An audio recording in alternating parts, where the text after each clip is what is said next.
Hey everyone. आज की जो स्टोरी है वो है मेलेफिसेंट के बारे में। ये स्टोरी डिज्नी के स्लीपिंग ब्यूटी पर बेस्ड है। सो बिना टाइम वेस्ट किए लेट्स गेट स्टार्टेड। मेलेफिसेंट नाम की एक बहुत ही ताकतवर परी मूर्स नाम के एक जादुई जंगल में रहती थी। वो उस जंगल की देखभाल करती थी।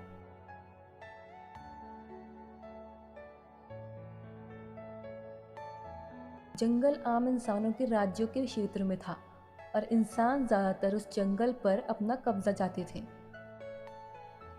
मेलेफिसेंट को एक स्टीफन नाम का लड़का बहुत पसंद था।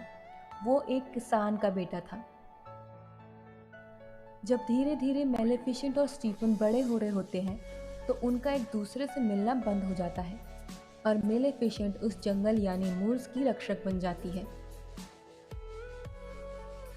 जंगल पर अपना कब्जा जमाने के लिए राजा हेनरी अपनी सेना भेजता है, पर मेलेफिसेंट के वहां होने से वो जंगल को बचा लेती है और राजा उस लड़ाई में घायल हो जाता है।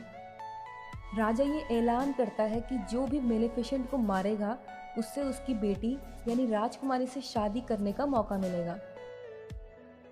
तब स्टीफन राजा बनने के लालच में मेलेफिसेंट के पास जाता है और उसे धोखे से बेहोश कर देता है। वो मेलेफिसेंट को मारने जा रहा होता है पर वो उसे मार नहीं पाता क्योंकि उन दोनों ने साथ में बचपन गुजारा है। पर वो मेलेफिसेंट के पंख काट कर ले जाता है। परियों को लोहे की धातु से नुकसान होता है। स्टीफन उसी धातु का इस्तेमाल करके पंख काटकर राजा को दे देता है और राजा उसकी शादी राजकुमारी से करा देता है, जिससे स्टीफन बाद में राजा बन जाता है। स्टीफन के इस धोखे के साथ मेलेफिसेंट पर बहुत ही बुरा असर पड़ता है और वो पूरे जंगल को अंधेरे में बदल देती है और एक शैतान परी बन जाती है। मेलेफिसेंट एक डायवल नाम के क्रो को रखती है जो उसके साथ हमेशा रहता है। डायवल राजमहल जाता है और देखता है कि राजा स्टीफन को लड़की हुई है और उसका नामकरण किया जा रहा है। स्टीफन अपनी बेटी का नाम अरोरा रखता है। मेलेफिसेंट बदले की आग में अरोरा को श्राप दे देती है कि इस लड़की के 16वें जन्मदिन पर सूरज के डूबने से पहले ये एक चरखे के सुई पर अपनी उंगली को चुभो देगी। मेलेफिसेंट से भीख मांगता है कि उसकी बेटी को बख्श दिया जाए। तब मेलेफिसेंट दया करके कहती है कि लड़की जग सकती है जब उसे उसका सच्चा चाहने वाला मिलेगा।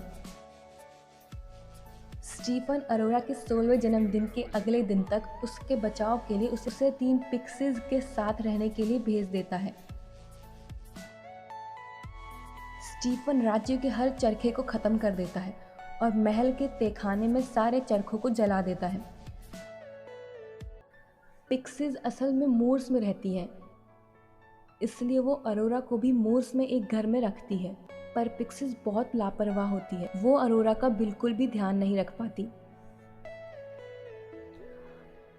अरोरा जैसे जैसे बड़ी होती है वो मेलेफिसेंट के पास जाती है। मेलेफिसेंट को ना चाहकर भी अरोरा का ध्यान रखना पड़ता है क्योंकि अरोरा बहुत ही छोटी होती है।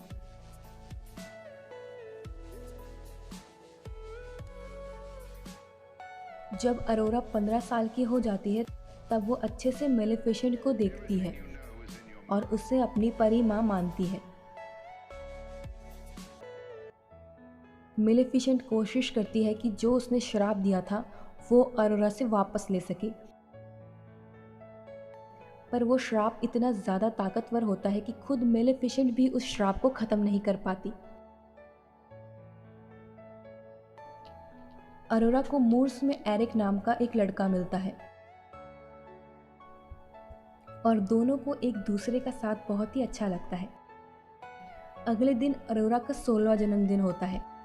पिक्सीज अरोरा को बता देती है कि मेलेफिसेंट ने उसे श्राप दिया था। तब अरोरा मेलेफिसेंट को छोड़कर राजमहल भाग जाती है।